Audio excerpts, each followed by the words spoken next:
بسم اللہ الرحمن الرحیم۔ مسلمان تو اپنے پیارے مکی و مدنی آقا صلی اللہ علیہ وسلم کی شان بیان کرنے کو ایمان کا جز سمجھتے اور مانتے ہیں،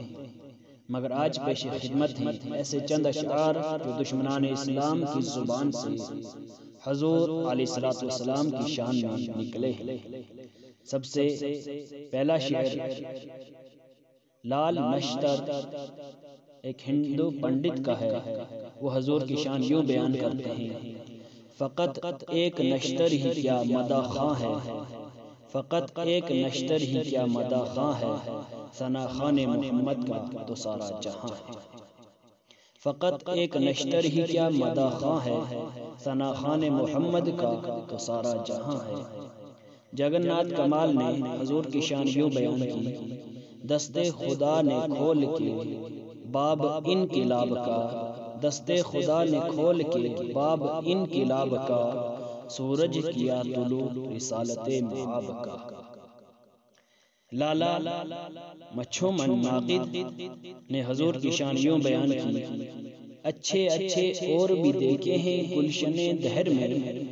اچھے اچھے اور بھی دیکھے ہیں گلشن دہر میں، گلشن بطحا مگر بے مثل رنگ و بو میں ہے۔ منشی لچھے من نارائن نے آپ کی شان یوں بیان کی: دل میں اگر عشق نبی ہو تو ہے انسان انسان، دل میں اگر عشق نبی ہو تو ہے انسان انسان، وگرنہ نہ خاک ہے اس خاک کی تصویر میں۔ پنڈت دلہ رام رتن نے حضور کی شان یوں بیان کی: شاہد نہ ہو سکا کبھی مشہود سے الگ، شاہد نہ ہو سکا کبھی مشہود سے الگ،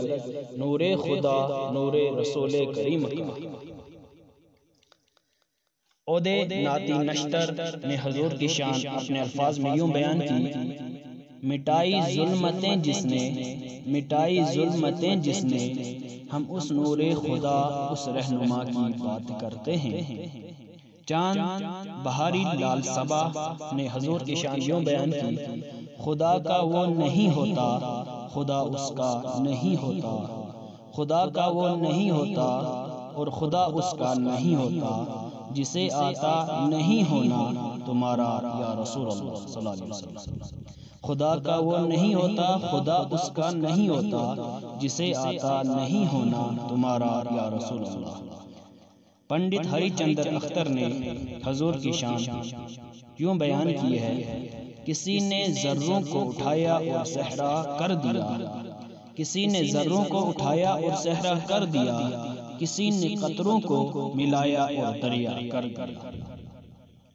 امر چند قید جلندری نے آپ کی شان یوں بیان کی: سائل ہیں اس کے در کے سلاطین باوقار، سائل ہیں اس کے در کے سلاطین باوقار، حاصل ہے جن کو رتبہ دربان مصطفیٰ، سائل ہیں اس کے در کے سلاطین باوقار، حاصل ہے جن کو رتبہ دربان مصطفیٰ صلی اللہ علیہ وسلم۔